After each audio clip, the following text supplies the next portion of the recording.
Welcome, everyone.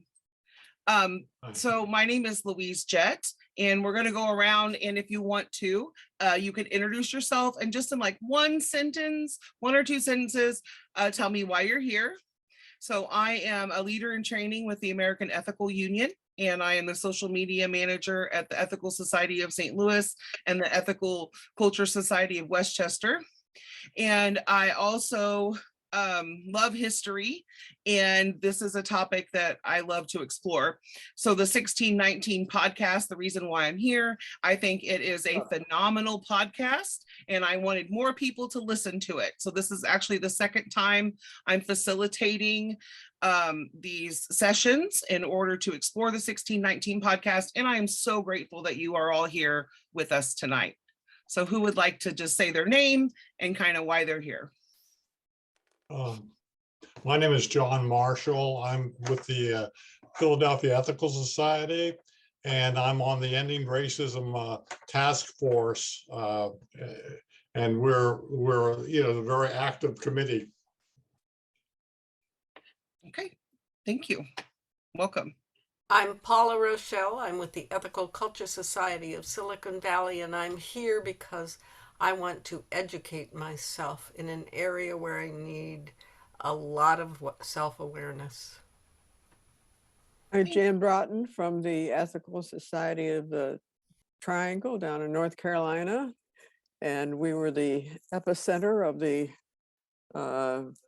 controversy over the author Nicole Hannah Jones' employment at Duke. And I'm very interested in exploring the whole project, the 1619 project. Thank you. Patricia, I see you have your hand up. Would you like to go next? Hello, yes, I'm from the Long Island Ethical Society, and it sounded interesting and I wanted to know more. That's it. Thank you. Hans? Yes. It so happens I have very deep roots in the South. That's where my family's, we've lived here for generations. And so it feels deeply important to me to understand much more, to develop a much deeper understanding of slavery and the impact of slavery on the economy of the South and how that system worked. I think our family is just starting to get out of denial about the impact that slavery has had on the US. And so I'm here to learn as much as I can.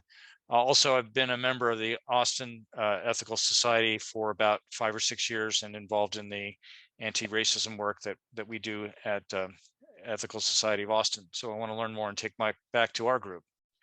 Thank you. More than one sentence, but Carolyn.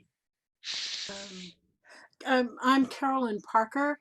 I am a member of the Ethical Society of Austin, and I also chair the American Ethical Union Ethical Action Committee. This year, we're making our priorities include climate and the threats to our democracy, but we continue to care very deeply about racial equity, and that's one of the 3 pillars, if you will, of the work that we're going to be doing this year. I'm here to support, but also to learn, and I thank Louise for hosting this. And I thank you for coming and all your hard work. Chris, would you like to go next? Hey, yes. I'm Chris Kamen with the Triangle Society, and I'm here because I'm now reading the book, and so this will be a great way to supplement the reading of the book with discussion. So I'm very grateful for Louise for bringing us together. Thank you. Jacob. Sure. So my name is Jacob. I've been Jacob Ritter. I've been with the AEU for a long 48 hours. And I want to be a part of this conversation tonight because I've been hearing about the 1619 project for a while, and I'm not too familiar, but I know the basics, and it makes a ton of sense to me being able to kind of use history to trace how the past is linked to our present. So I believe it's a great opportunity to learn more. And as a bunch of people here echoed perfectly, you always got to learn, especially from some situations that I haven't been through. So I want to learn more and be able to kind of be the best ally and be the best person I can be to help do my part. So look forward to having conversations. And Yeah, I'm a little bit of a talker, so I'm sorry about that. That's okay. Thank you. Welcome to the AEU. We're happy to have you. Thank you. Solomon. Yes, my name is Solomon Gibson III. I'm a friend to the Ethical Humanist Society of the Triangle. And the reason I'm here is I'm in a lot of these conversations. This kind of adds to the specificity to my knowledge and experiences. Well, thank you so much. Afina. I'm from Bergen. I'm Afina Brookman. I'm from Bergen Ethical, and I'm also reading the book, like somebody else said, and I just want to educate myself more. Thank you. Awesome. Thank you. Colleen.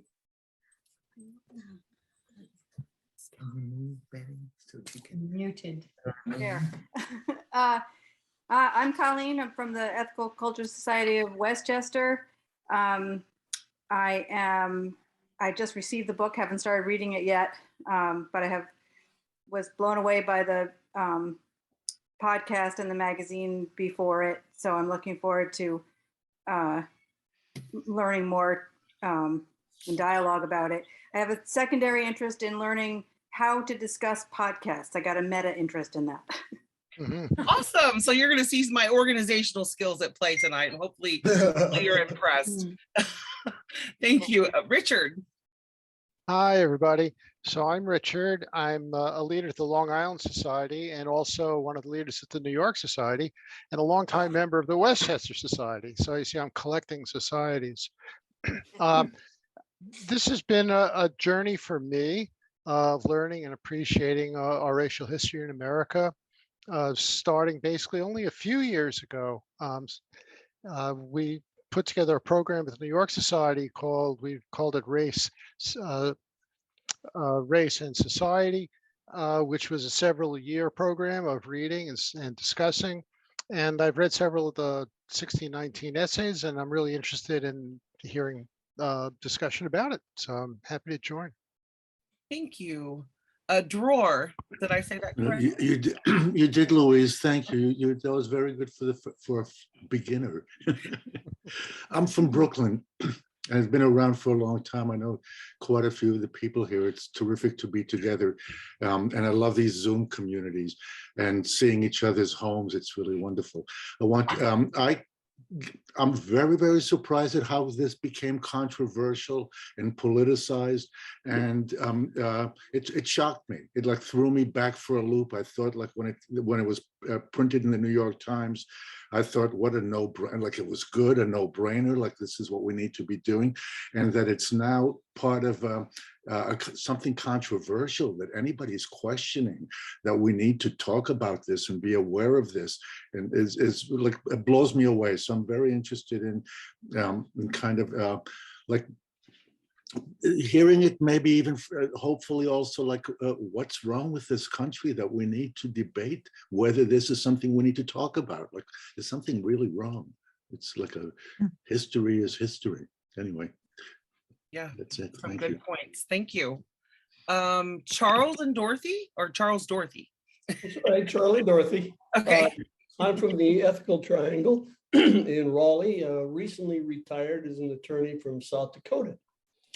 So I am interested in all kinds of history and have begun my research on this particular project. And I was fascinated by the article in the magazine, New York Magazine, written by the editor that put this together, Silverstein, I think his name was, who talked about how do narratives get into our history books?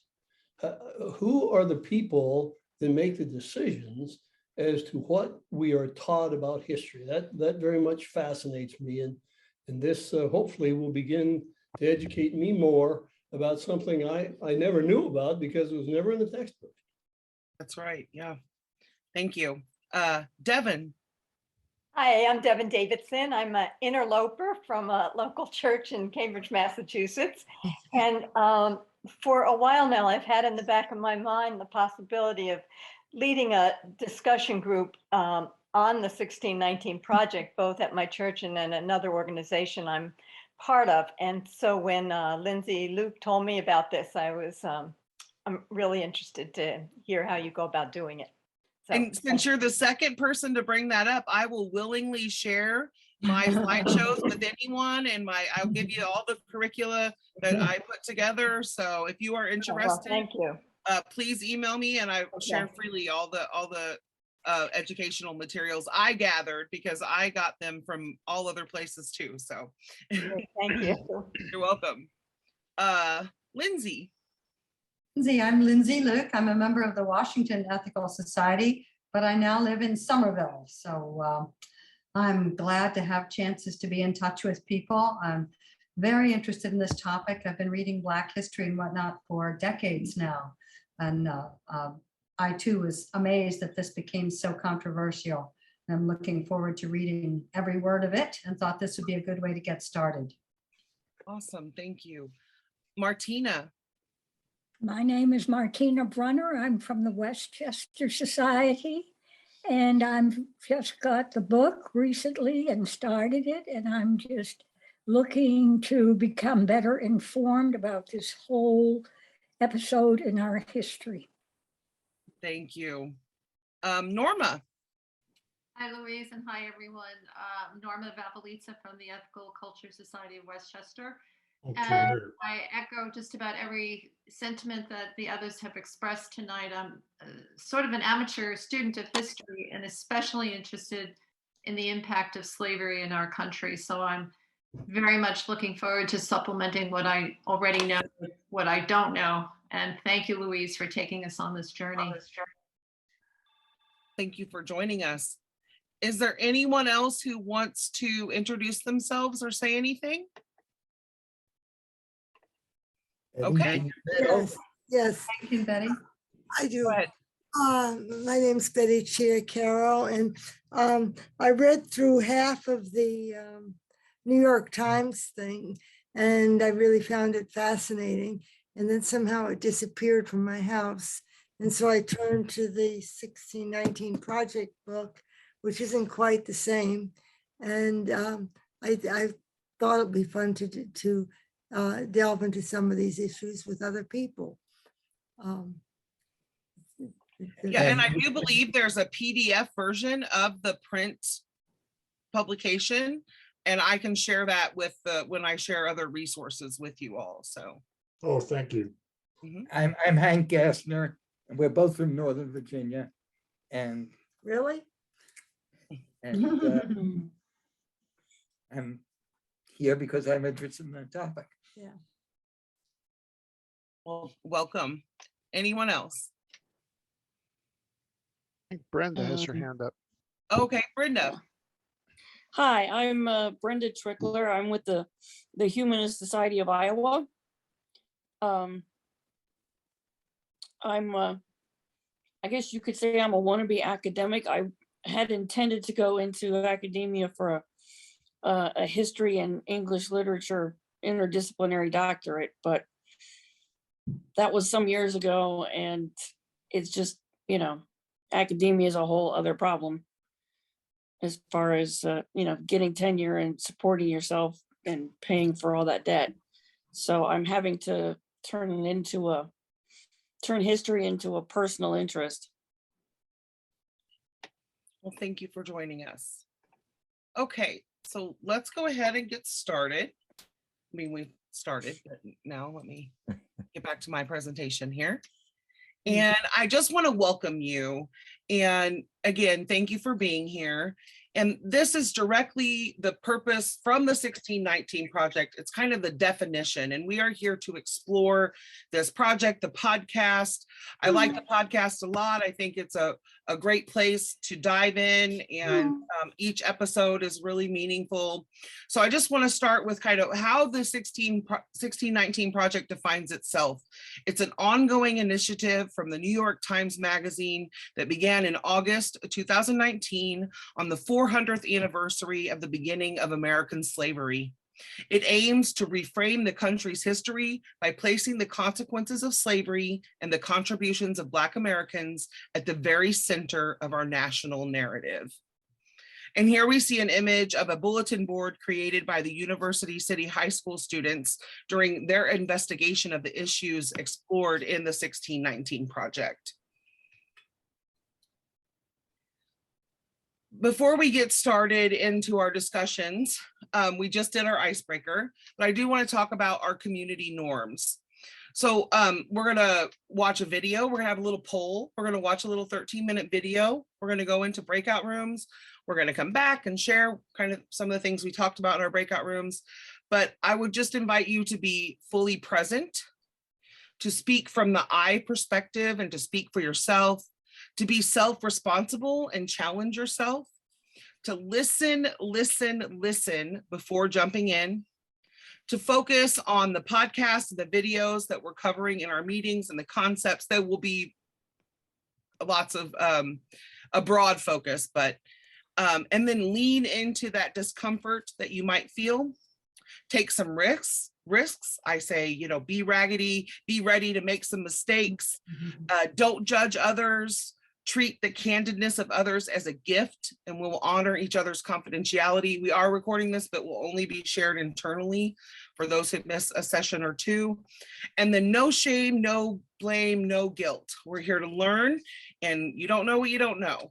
So sometimes learning though is uncomfortable, and I just kind of like to set out the community norms to address that. So we're gonna start with a little poll. And it is a true or false quiz, and it's anonymous. So let me launch the poll. And then if you could all I'll read the poll, and then we'll go over the results, and I'll go over the answers and why the answers are what they are. So the first question is true or false.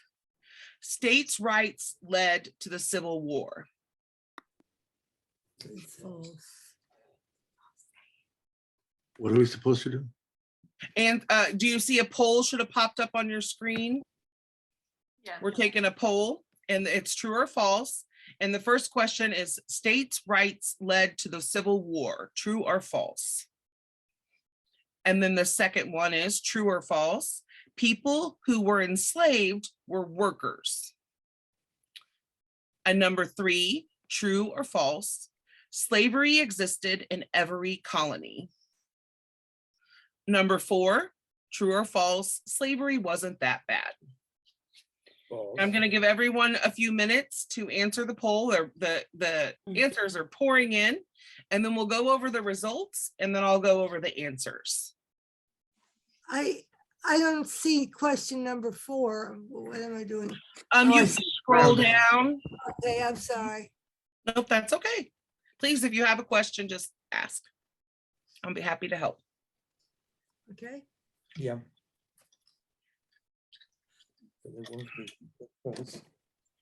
Okay, nearly everyone has answered. So we're going to wrap it up in just a couple more seconds. And I'm going to end the poll now. Last call for the poll. Children were. Okay, and now I'm going to share the results. So now you can all see the results. And for the first question, states' rights led to the Civil War. That is false.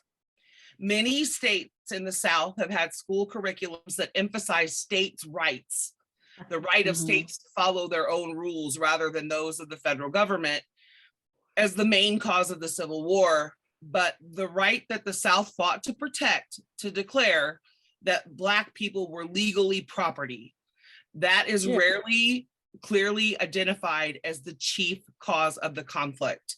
The reality is that the Southern states sought to leave the United States to preserve slavery, which they saw as vital to their economy. The second question, people who were enslaved were workers.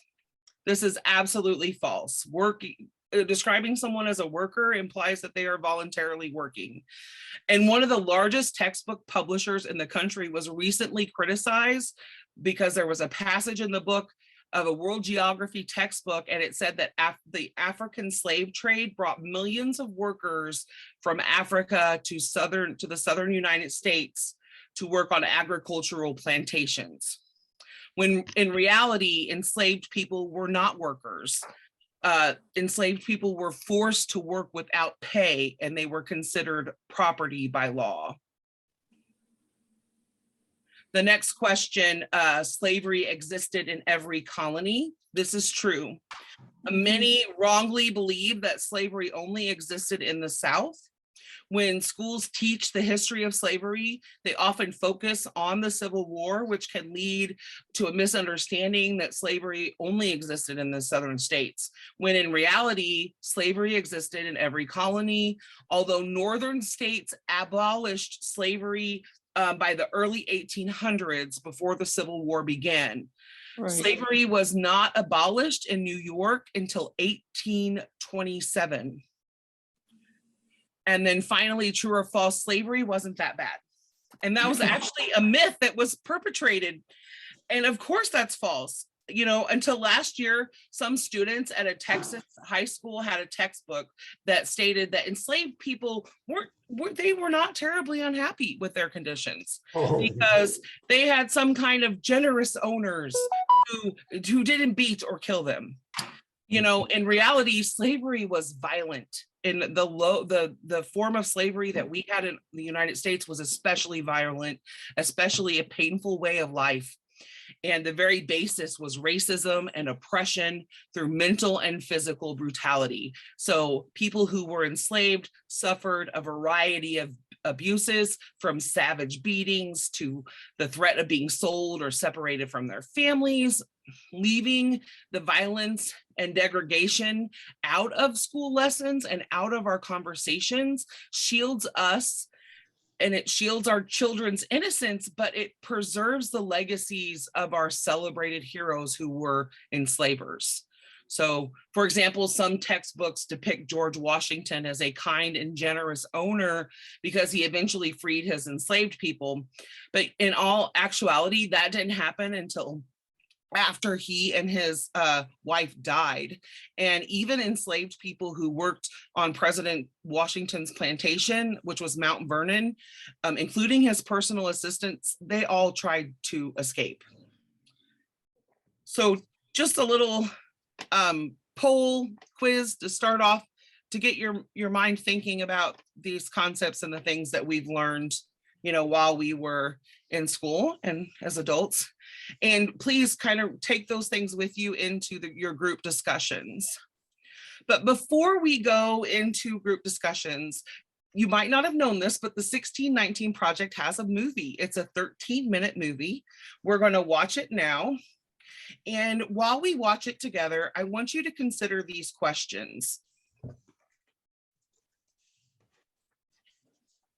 How do societal structures developed to support the enslavement of Black people and the anti-Black racism that was cultivated in the United States to justify slavery? How do these structures influence many aspects of our modern laws, policies, systems, and culture? And I'll actually send these questions out to you when you're in your groups and talking, and other questions too, to provoke conversation. So if you don't want to screenshot or copy and paste or write these down now, don't worry about it. I'll get them to you later as well. And then also, while you're watching this, how we could also consider how have resistance, innovation, and advocacy by Black Americans over the course of American history contributed to the nation's wealth and the strengthening of its democracy, which I think is very important point to make. So let me just switch my share here.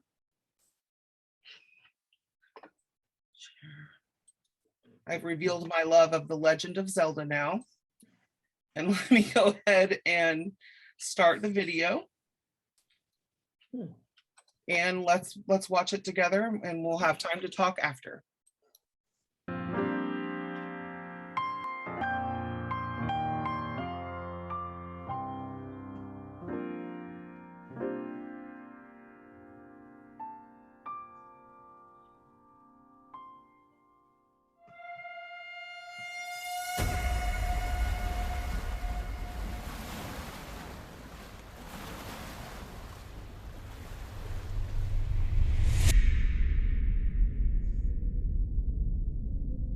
They say our people were born on the water. The teal eternity of the Atlantic Ocean had severed them so completely that it was as if nothing had ever existed before, that everything they ever knew had simply vanished from the earth.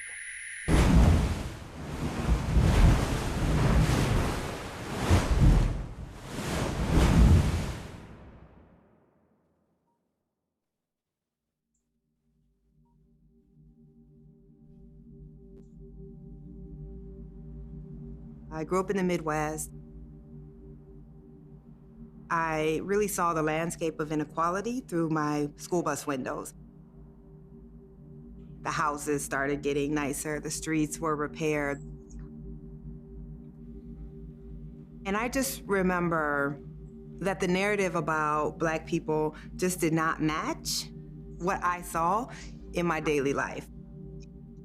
I would sit in the classroom and feel that Black people had never done anything except to be owned by white people. My high school had a one-semester African American Studies course taught by the first and only Black male teacher I ever had. One of the books that he put in my hand said that the first Africans arrived in 1619, and I just remember I'd never heard that year before, and I knew that that was intentional. That erasure was powerful.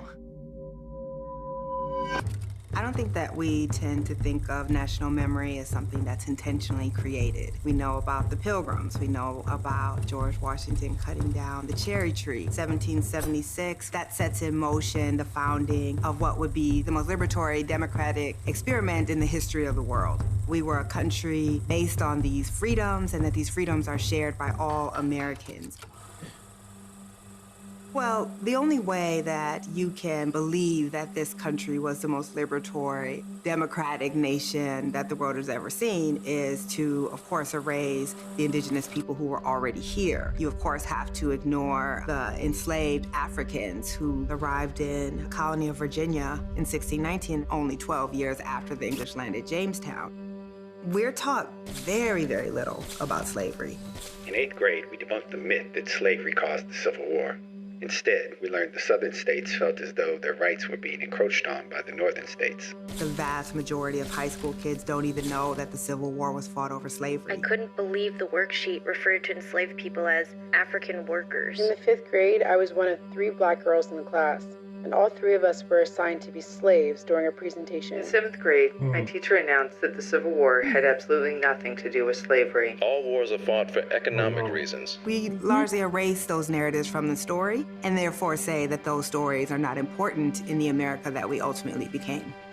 But you can look across modern American life, America today, and see that almost nothing is untouched by the legacy of slavery.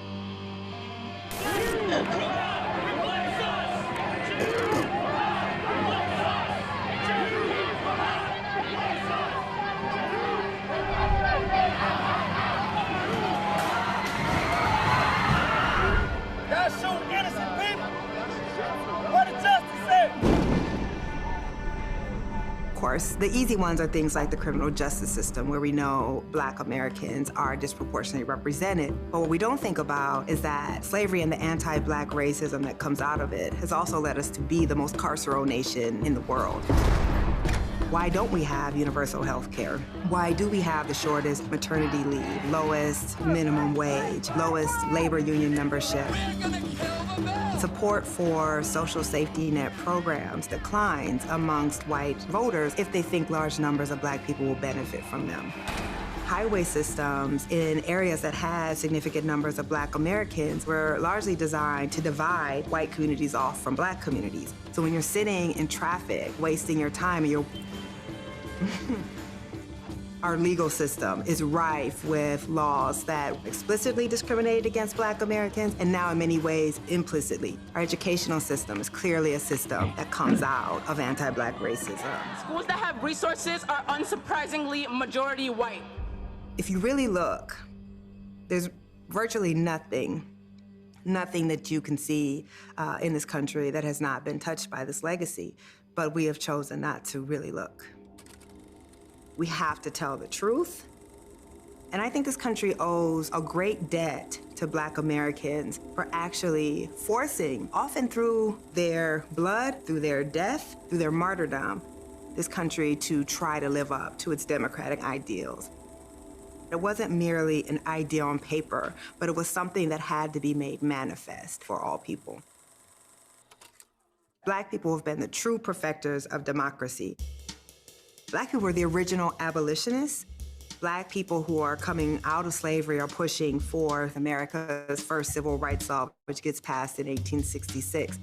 The 14th Amendment is what gives us birthright citizenship. Formerly enslaved people push for universal rights of citizenship, never just arguing for their own rights. Black Americans are being drafted and volunteering to go to war, fighting for democracy abroad, and then coming back home and fighting for democracy here in America. With the second civil rights movement in the 60s, these laws are not just saying you cannot discriminate against Black Americans. They're saying you can't discriminate against anyone based on their race, nationality, gender, or based on their national origin. Black people also, because of our unique circumstance, created the only truly original American culture here: jazz, blues, gospel, and hip hop. Black slang becomes this universal language of cool. So much of the story of Black America is tragic. But when you look at that resilience, that ability to adapt and to make something beautiful again and again, I think that is amongst our greatest contributions to this country as well.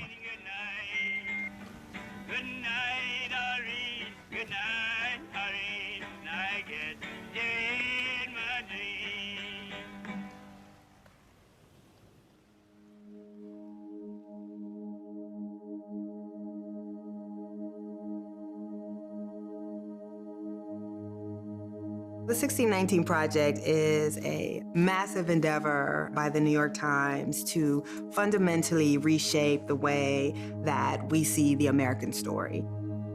What does it mean to be a country that was actually based on slavery?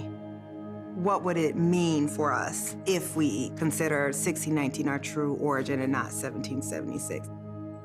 That you can't separate these two the way that we have been taught both in history and in the American mind. It is a part of who we are. When I pitched the project, I knew, and really everyone working on the project knew, that it was important that the descendants of American slavery be the main people who were telling this story. Part of this getting to the truth of America was to take control of the narrative. To be able to produce something that in some ways counters so much of the history of the way that the New York Times told these stories in the past, and to take the reins of an institution that for much of its history helped with the marginalization of Black Americans, and to tell this story here. I think everyone understood how important that was. I can't think of any project that we've undertaken since I've been here that had more intrinsic importance than what we were working on with this project. We wanted this issue and these ideas to reach as many people as possible. So we did that with an entire special issue of the magazine. There was a special broadsheet, a podcast, thinking about what they went through. And we've been doing live events. We didn't stop there, though, printing hundreds of thousands of extra copies of the issue, aggressively distributing in communities and to readers who are not customary recipients of the New York Times Magazine. When we published it, I had no idea how it would land into the world. It caused me a great deal of anxiety, and I understood very strongly that if it published and no one cared, it would make it that much harder for the next Black or brown person behind me to pitch something really ambitious and get the green light. All of a sudden, I started seeing all of the social traffic, people asking, where can I get a copy? It's sold out. I've gone to 10 grocery stores and bodegas and the Starbucks, and I can't find it anywhere. The New York Times Magazine is marking 400 years since the first African... Welcome to The Daily Show. All of that was surprising to me.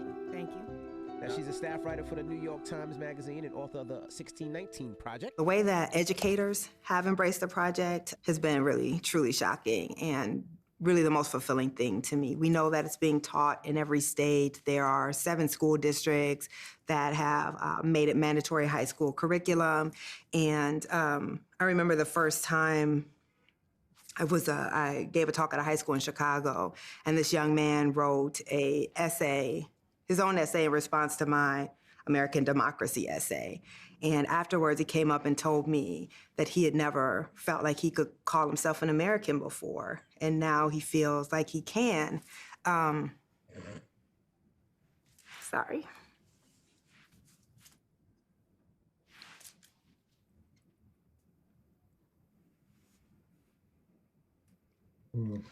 I just think about how demeaned I felt as a child by what we were taught.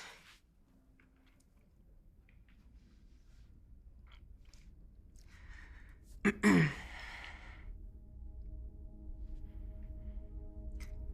if this project can help other Black and brown children not to have to feel that way,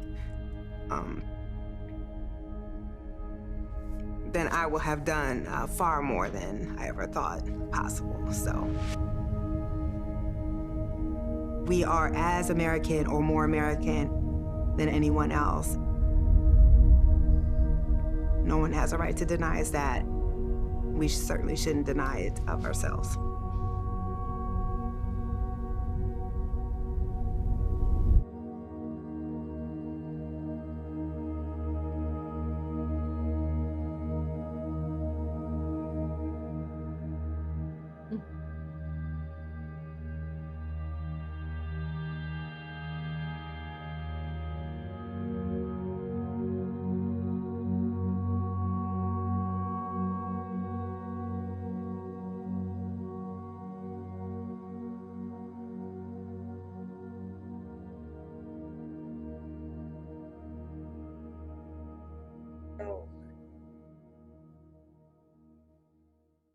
Yeah, so very powerful. That is actually the official movie of the 1619 Project. Let me go back and share my screen again.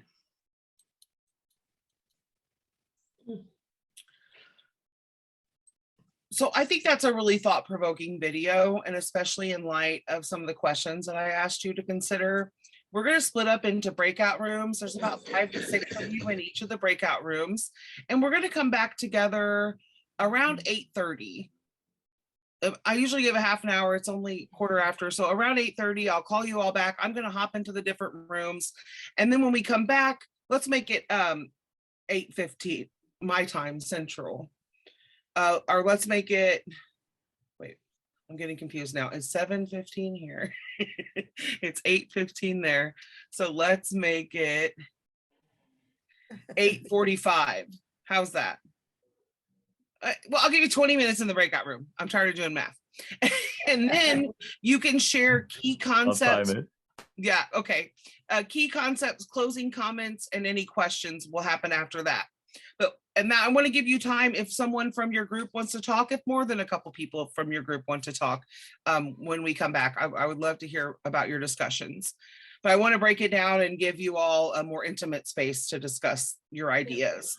And some additional podcast questions that you can discuss.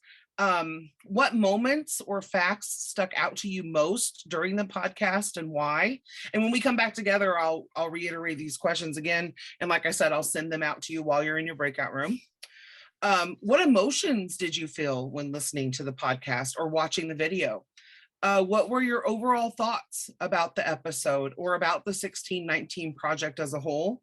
And how does this information in the podcast compare to the stories that you grew up hearing about and the origins of slavery and its modern day impacts? So I have the breakout rooms ready to roll, and you should be getting an invite soon. So go ahead and join those, watch for the messages, and I'm going to pop in and out of some rooms. Yeah. And I went ahead, once everyone's back. Okay, everyone's back. So right now in the chat, I'm going to put this link, and it is to my slideshow. So if you click on that, it will take you to the slideshow. Oh, no, I'm sorry. I screenshot a book somebody recommended. So that will take you to the screenshot of the book that was recommended. But let me... Well, it's a good book. Good. Yeah, I want to read that. So now that is a link to my slideshow. And if you go to the slide with the video and click on the thumbnail, you will see, you can access the video and all the other materials that I link out to in the slideshow. I don't understand what you're supposed to do. I can't get back. I don't know how to get back from the me and white supremacy screenshot. Oh, there should be an X that you can just X out of it. I apologize. I forgot I screenshot that. But isn't it, it's the one that says www.canva.com. Yes. That's the right one, yeah. That's the right one. I apologize. I forgot I screenshot that really quick. I was enjoying all your conversations. Slow down, Sabrina. We're completely lost. What is it you want us to do and how do we do it? Well, right now, I just put a link to my slideshow in the chat, so you can access the slideshow that way. But after this is all over, I'm gathering all my resources, and the AEU will send it out as a mass email of all my slideshows, the videos, the PDF I talked about, everything, links to the podcast. Hope maybe I can get that done before next meeting, but I'll send that out to all of you. And now we're back from our breakout rooms. And before we have our conversation, I just want to kind of drive home the key concept, I think, of episode 1. And that is, America was founded on the ideal of democracy, and it is Black people who fought to make it one. And this is a great Nicole Hannah-Jones quote. Without the idealistic, strenuous, and patriotic efforts of Black Americans, our democracy today would most likely look very different, and it might not even be a democracy at all. So, yes, now it's time for you to share your thoughts, and we can have a discussion. Does anyone want to share some of the key concepts or points that came up in their breakout group?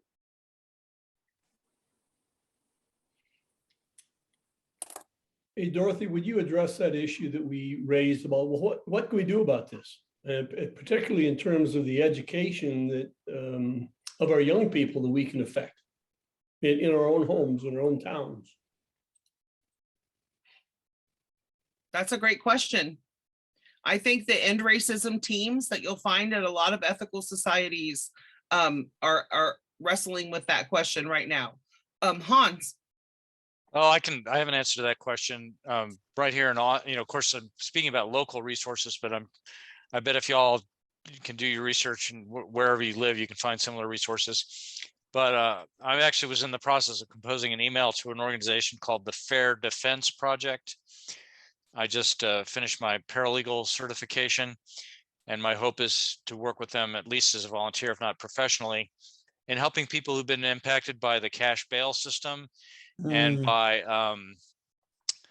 having their licenses revoked because they had their insurance was expired or whatever. Now they can't pay the fine, so they can't get their license, so they can't drive, so they can't get to work.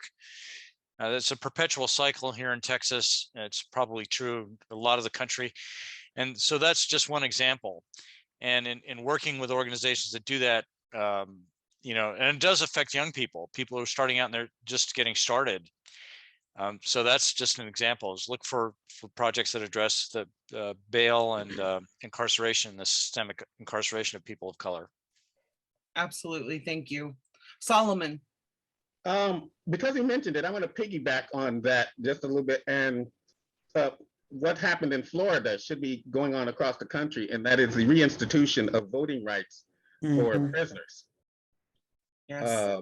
I can't, I mean, according to the 15th Amendment, they should be able to vote. I agree. Right. Try to see who has. Brenda, you have your hand up. Yeah, we were talking. I don't. We were talking about this. I guess I'm tooting my own horn because I think I brought this up. Unfortunately, our education system is tied to property taxes, and people speak about my tax dollars.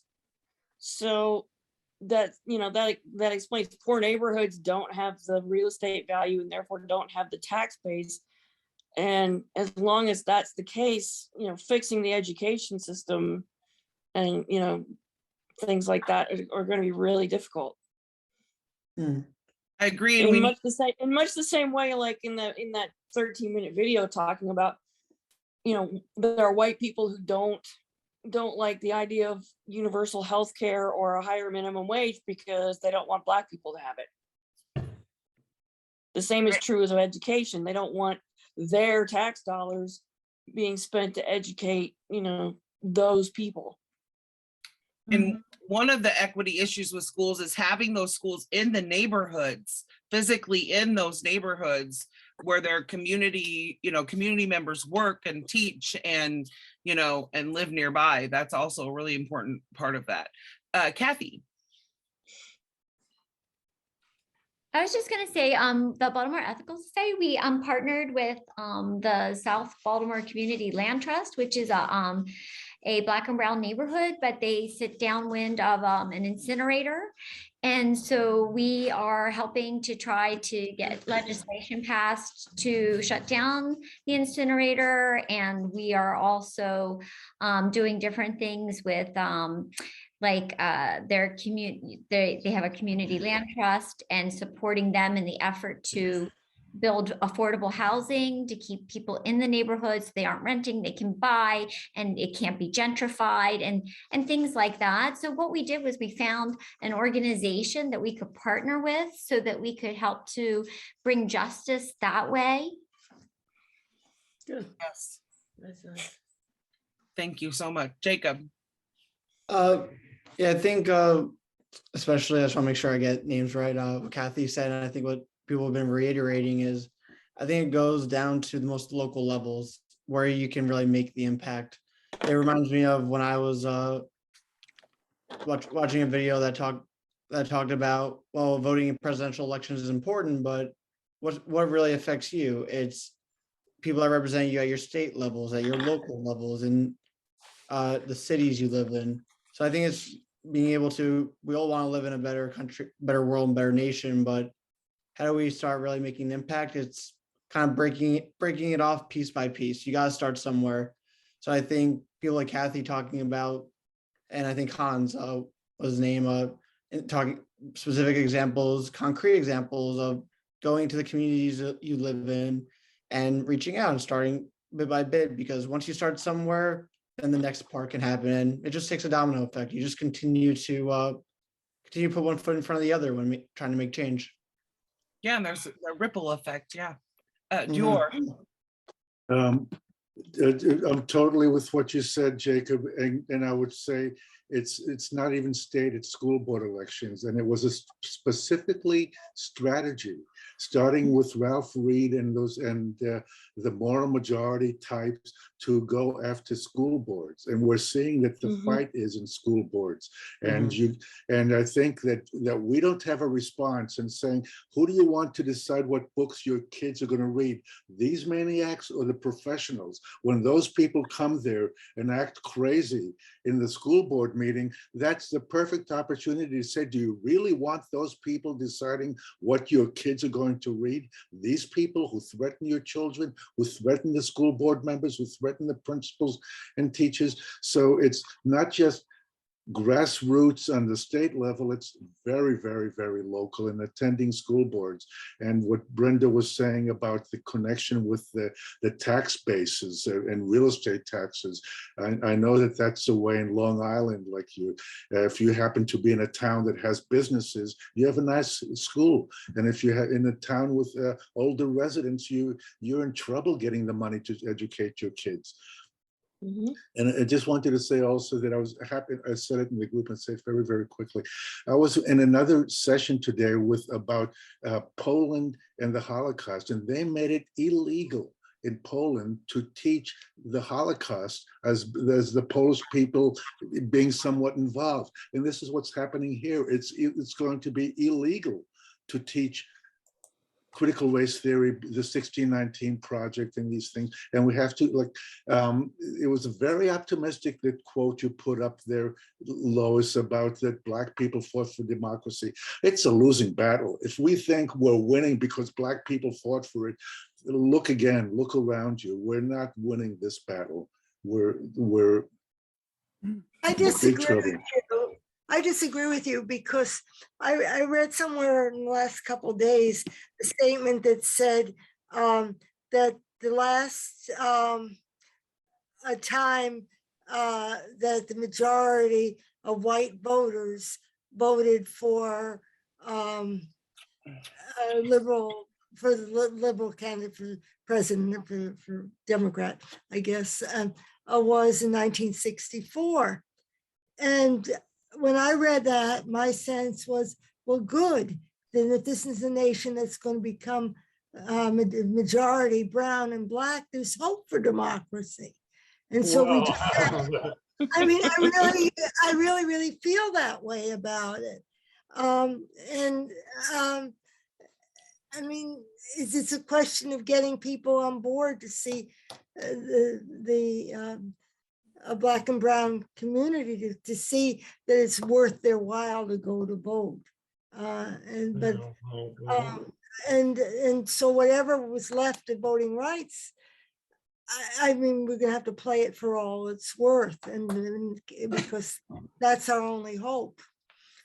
And what comes to mind for me for that quote about the Black people fought to make it one, the ideals we put forth in our Constitution, they weren't true at the time when they were written, and Black people fought to make them true and still fight to make them true. So these lofty ideals that we put forth, that people of color are still fighting for these ideals that make our democracy great. So that's kind of what I call to mind when I see that. And before I go anyone else, just one other thought before I lose it. The question we asked about what do you do? Well, part of what I do is recognizing my own racism, right? Recognizing the racism that's in me, reading books like Paula recommended, and I put the screenshot in the chat on accident, witnessing whiteness. I've taken part in classes and talking about it and recognizing it, that it's an issue. That's a great place to start, I think. Carolyn, you had your hand up next. This is two parts, and I'm probably gonna forget the second part, but I'm gonna try. One is on the matter of education, assuming that these laws are passed in whatever places the laws are being passed about critical race theory and teaching history, and even if history is not being well taught in the schools that you have, one of the strategies that occurred to me is that not for those societies that have, all the societies could have a Sunday school in the mode that we had Sunday schools back originally. It's called Sunday school. They actually taught reading and writing in Sunday school because there were no public schools around for children to be able to learn. Suppose we looked at having Sunday school with our ethical societies open to anybody who's not a member, not members' children, but just to talk about true history, if you will, or our best shot at a better understanding of history for children. It's a possible, what you might call underground kind of way to approach this, but having that resource available in a community where it's not otherwise going to be available and the schools are shutting it down is actually a role that ethical culture could play in the area. The other thing, before I lose track of it, is more of a long haul thing. We often talk about wanting national solutions to local problems, but very often the problems are growing at the local level. They're growing in at the precinct level, at the school district level. And one of the things that I would like to try to find a platform, some way to begin to encourage people to do, is to be involved in local government, local issues. Go to the planning commission and look at the racism that's showing up in zoning. Work on those incinerators, work on those highway projects. Get involved at the local level as much as you can, because our ethical voice is also needed there. And we certainly want to be a poll watcher this year. Yeah, I always say humanism needs a seat at the table. Chris, you haven't spoken yet, so can you want to go next? Sure. I wanted to say that just as we have discovered recently with Roe versus Wade, what we think is guaranteed may not be guaranteed in the future. And just like we thought the civil rights battle was over in 1964, like we thought slavery was over after the Civil War, the fight goes on, and only idiots think that we can sit back and wait for something good to happen. We have to fight and fight and fight. Second thing is that what can we do locally? Board of Education meetings, Board of Elections meetings, County Commissioner meetings. Important things are happening there. In fact, I'll brag just a tiny bit. In Chatham County, where I live, I was part of a local group that successfully had a Confederate monument removed from in front of our courthouse. Okay, that was a big effort, and I was only one part of it, but I was proud to be one part of it.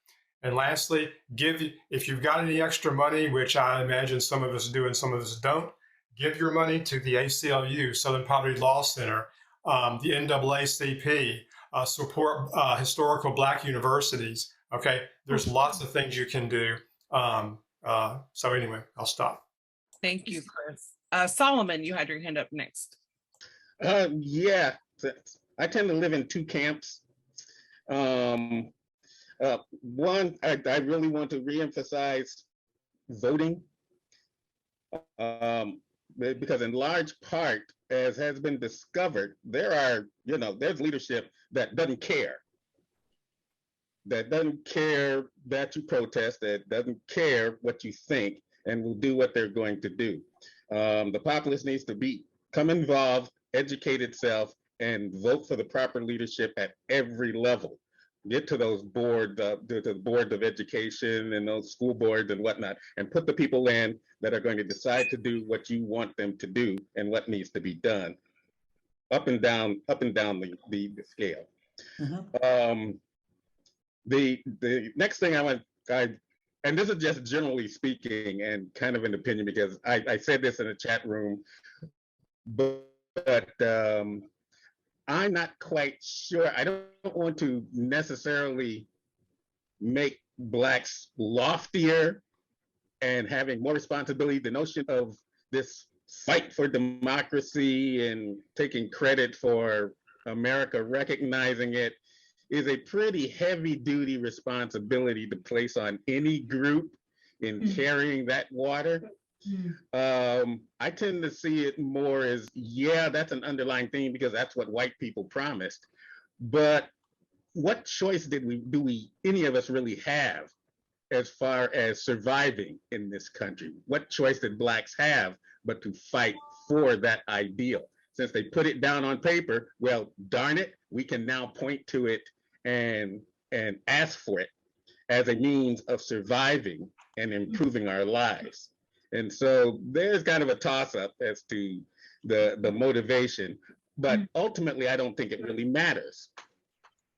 And so I wanted to address I guess what Betty said earlier, who is optimistic about the future, and I forget who talked about it before that and was less optimistic, is that it almost doesn't make any difference. The fact is, if we're going to fight for it, but we've got to fight for a better world. Otherwise, we're all screwed. And so it really doesn't matter where you think the stick falls on what the present is, because if we're going to make a better world, then whether we think it's bad now or whether or not it's going to improve, the game is pretty much the same as far as I can tell.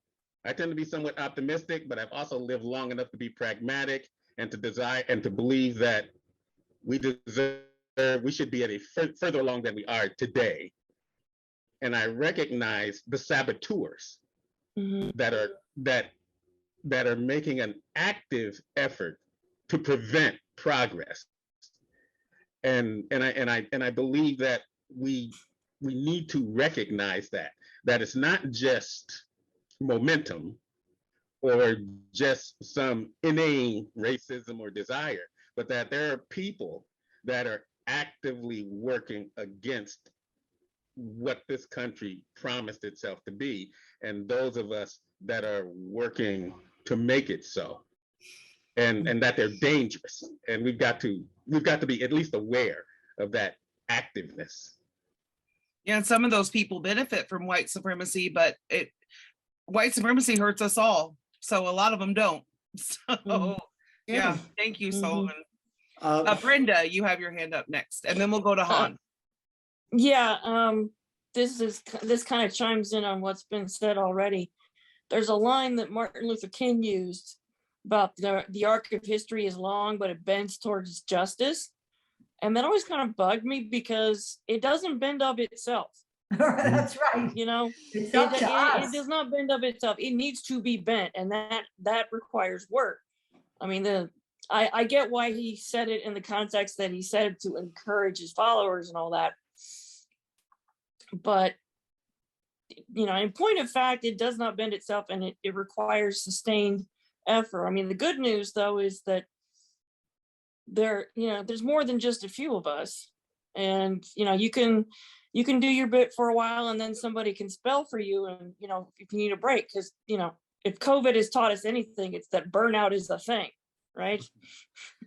So it takes all of us. We need everyone. We need everyone. Yeah. Do your piece however much you can, and, you know. Okay, and Han, it'll get us there. Have something to say? Yeah, I agree, Brenda. Oh, you're muted. Yeah, I know. Just quickly, you know, the thing that Carolyn talked a little bit about, local stuff going on at the local level. Solomon talked about voting. There really is. I mean, I didn't want to believe it for the longest time, but there really is a concerted effort to roll things back at least to 1965, if not earlier. And I'm curious to people's motives for doing that, but I don't really need to know. You know, if I see a dog that's foaming at the mouth and growling and snapping his jaws at me, do I ask, does he have rabies, or maybe something else is causing him to want to bite and take a chunk out of my leg? No, I do what I have to do to defend myself against that dog. And some of those dogs are in the state legislature here in Texas and much more interested in preventing women from getting reproductive health care, or preventing non-existent voter fraud, or preventing discussions of critical race theory than they were fixing the electric grid that killed 70 people. Yeah. You know, so I've stopped trying to psychoanalyze. I haven't stopped completely, but I've almost given up on psychoanalyzing the motivation behind that kind of politics. And just said, no, fuck you. I'm sorry, pardon the language, but I'm going to put up a blockade, and whatever your motive for trying to come through, you know, I'm going to do what I can to stop you. Right. Yeah, I mean, I feel like, Hans, you kind of touch on almost like mental preservation. There's only so much you can do. I think Louise talked about burnout is real. I mean, I feel like I've noticed that already through my life, that like when you can only do, you have to look out for yourself. You have to do as much as you can without pushing yourself to the limits, because then you won't be good for the people you're trying to help. And Right. I think on one thing you pressed upon, which is important, is accountability. It's continuing to hold people accountable, because while we want everyone to do the right thing and be good, we can hope for that, but we can't rest on it. So we have to make sure press people on that, and even some, and it's not even like when saboteurs are trying to argue and kind of like vilify people. It's more people are just saying, hey, these are my thoughts and beliefs. You're doing this way. Why? And it's just kind of shining a light. So I think it's continuing to be accountable, pick who you can have discourse with, because some people may be angry, but in the end, you can still react in a positive way and try not to be too proactive. Even if someone says something inflammatory, see if you can talk with them. And then some people you obviously can't. So it's doing the best you can and kind of using what's in your heart to kind of make the difference and move the needle a little bit. Yeah, absolutely. And one of the things I am a proponent of is this radical kindness. And I think if you're not a bully, bullies don't deserve a seat at the table, but everyone else does. If you are acting in good faith, and even if you disagree with everything I say, even if you have done horrible things, I believe you deserve to be treated fairly and kindly. Yeah. And if we aren't kind to someone, we're counting them out. So I have, it's actually a really unpopular opinion, my radical kindness. But then people say, do we be kind to racists? Do we be kind to Nazis? Do we be kind to the Proud Boys? That's where people take it almost every time. And that's a valid point. But I say, I don't attack the person. I go after the bad thought or the bad behavior or the racist idea. And we explore and we talk about that. We can do that in kindness.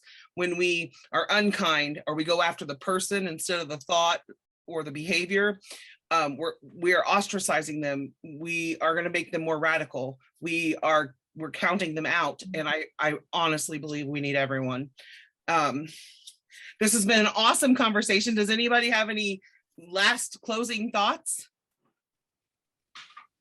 Okay, the next session is January 11th. We'll be talking about episode 2, the economy that slavery built. This is actually one of my favorite episodes. I think it is so enlightening. Here is my contact information where you can email me, and I hope to see you next week.